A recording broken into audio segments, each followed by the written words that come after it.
much. And we had a call from a sister who didn't want to come on air, and her question was, would like you to tell her how many occasions, and of course it's probably too many for you to actually number, but how many occasions during the prophethood of Prophet Muhammad, peace and blessings be upon him, and his holy progeny, did he make it explicitly clear that Imam Ali alayhi salam was his successor?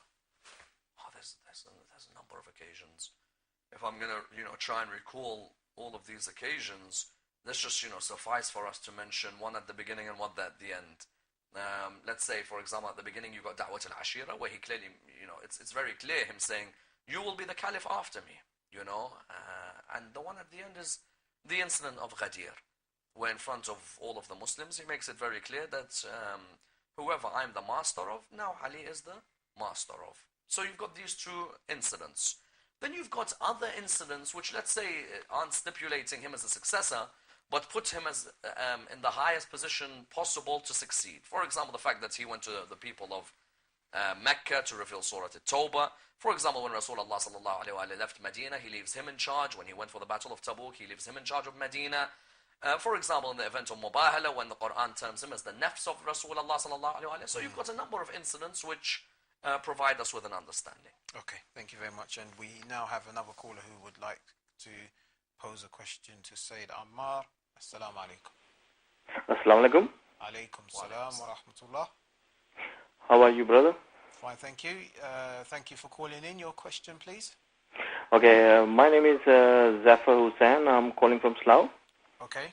Okay, my question is, some of the Sunni scholars now actually coming up with the stuff that, from the first to third Caliph, and Mawla Ali alayhi salam actually supported them through their regime. And they're saying if the Mawla Ali was not agreed with their Khilafat, then why did he actually support them? And the other point they actually pointed out from Najl Bulaga, that when Mawla Ali actually stopped Umar, when Umar actually asked the Mawla Ali that should I actually go to that battle, and they actually refused him to go on the battle. They say, if the Mawla Ali was agreed with his Khalifa and they accept him a Khalifa, then why he actually... why did he give him the advice? Thank you very much. I think we've got the gist of what you mean. Yes, many people do come forward and say that Imam Ali alayhi salam teaches us a lesson in our life that, the fact that he complied with the first caliphs indicates to us that we should always seek unity in our own discussions. This has to be approached from a number of angles. On the first angle, yes, there is unity in ethics, but not necessarily unity in theology or jurisprudence.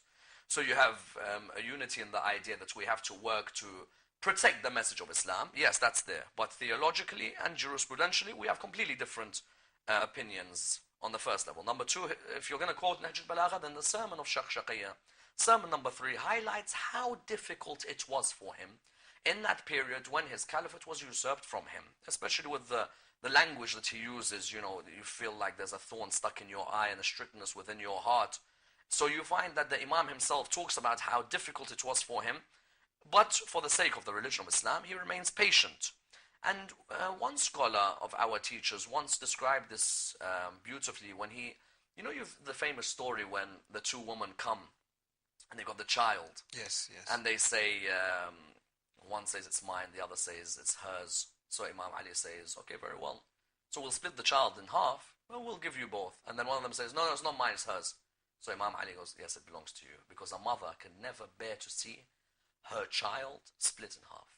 Imam Ali alayhi salam with the Khilafah was exactly the same.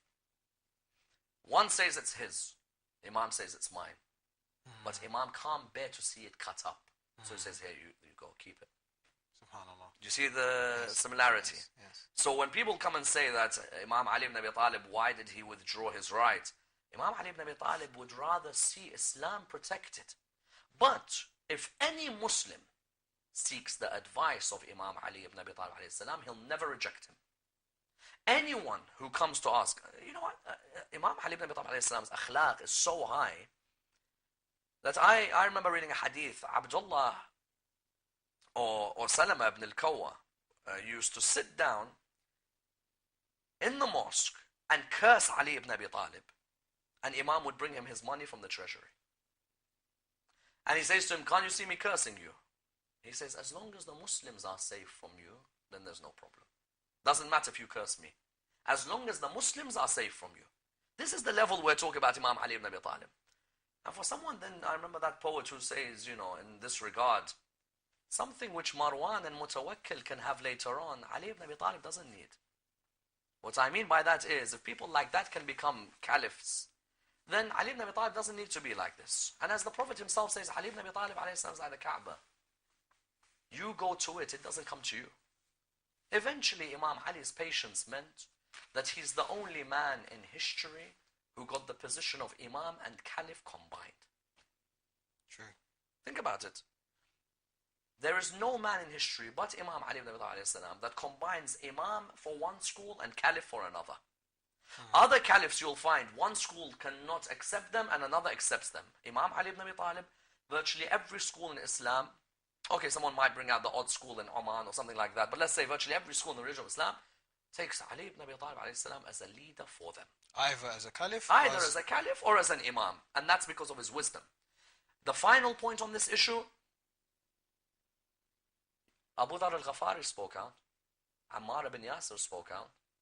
Hujr ibn Adi al-Kindi spoke out. Maytham al-Tammar spoke out. You find, for example, Malik al-Ashtar spoke out. All of these people spoke out for their leader and his rights. Be it during his lifetime or after his lifetime. All of them spoke out. Imam, as the public figure, there are times where he has to take a step back. But that's why Umar himself narrates, if it wasn't for Ali, I'd be perished. You see me as a leader, this is the man who's providing me with the advice. I was going to go and march into Palestine myself. He told me, hold back, what if they kill you? You know, so you find that Imam, for the sake of the religion of Islam, he views it as something which cannot be cut into pieces. Otherwise, had it been about Imam Ali's ego, then he would have used Abu Sufyan's call to fight from that first day. That first day after Saqifa, when Abu Sufyan said, come on, let's go, let's fight. I'll give you whatever you want. He said, you tried to finish the religion while the Prophet was alive. Now you think I trust you after he's died? Imam could have easily joined those soldiers and gone on to fight. But he said, I know what these people's motives are, we'll remain patient. And his patience brought him victory. But what if I put to you that Imam Ali alayhi salam had this relationship with the first three caliphs and helped them and gave them sincere, very good advice? Why, if we are the followers, if we claim to be the followers of Imam Ali alayhi salam, shouldn't we kind of fall into place in the sense that shouldn't we just kind of, I don't know, be not subordinate to, but, you know, I don't know, follow behind the majority of the Muslims? Well, what I say is that intra-faith dialogue is of the utmost importance. That Muslims in the world today, from all different schools, be it of theology or of jurisprudence, should sit together and be able to discuss each other's books. When you find a country which does not publish the books of a particular school, then you've got to be wary of that country or of its ideology. As in, I don't think you're going to find Saduq or Mufid or Hilli or Kulaini in one particular country in the world because of the fact that they absolutely detest the school of Ahlulbayt. So, whereas you may find the books of their scholars in the countries which represent Ahlulbayt, there has to be intra-faith dialogue, and the dialogue is built on the idea that either we'll agree to agree or we agree to disagree. But we're all under the fold of La ilaha illallah Muhammadun Rasulullah, and we work on that fold. Okay, thank you very much. We should now have another caller who's called in. Assalamu alaikum. Alaikum assalam wa rahmatullah. Yes, brother, thank you for calling in. Thank you. I would like to revisit the issue of the wilayah or the Shahada Thalitha that I came across now, a quotation on Imam Sadiq in the book of the Amali Sheikh Saduq, page 701, that says that, according to Sadiq alayhi salam, that Allah subhanahu wa ta'ala from the dawn of creation ordered an angel to call Ashhadu an la ilaha illallah 3 times, Ashhadu anna Muhammad Rasulullah 3 times, Ashhadu anna Aliyan Amir al-Mu'mineen haqqan 3 times. Also on the Ihtijaj al-Tabarsi, part 1, page 230, on Sadiq alayhi salam says, if someone says La ilaha illallah Muhammad Rasulullah, فَلْيَقُلْ عَلِيٌّ أَمِيرَ الْمُؤْمِنِينَ also on Fiqh al-Imam al-Rida, it's Sirat Tashahud for Imam al-Rida. It's quite long, but I just want to quote part of it. Okay. Which says, Allahumma salli ala Muhammad al-Mustafa wa Ali al-Murtada wa Fatima al-Zahra wa al-Hasan wa al-Husayn wa ala al-A'immat al-Rashideen min Ali Taha wa Yasin. So I was wondering whether, some of our ulama, I think from our school, also say there's no harm in saying it in the tashahhud actually. From the contemporary, I think it's Shirazi school also recommends that and say it's okay to say it in the actual tashahhud in the salah. So could Sayyid Ammar please enlighten us with some commentary on this, please? Okay. Jazakumullah khairan. Thank you. We don't disagree with the narrations which the brother has brought about, in that we are firm believers that Ali, son of Abu Talib, alayhi salam, Amir al-Mu'mineen, is the guardian of Allah's message on earth, and being the representative of Rasulullah after Rasulullah leaves the earth.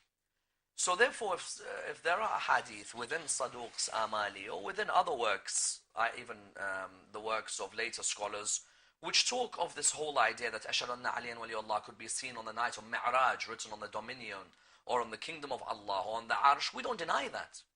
But what we say is that we stipulate very clearly that the Prophet says, pray as you saw me pray.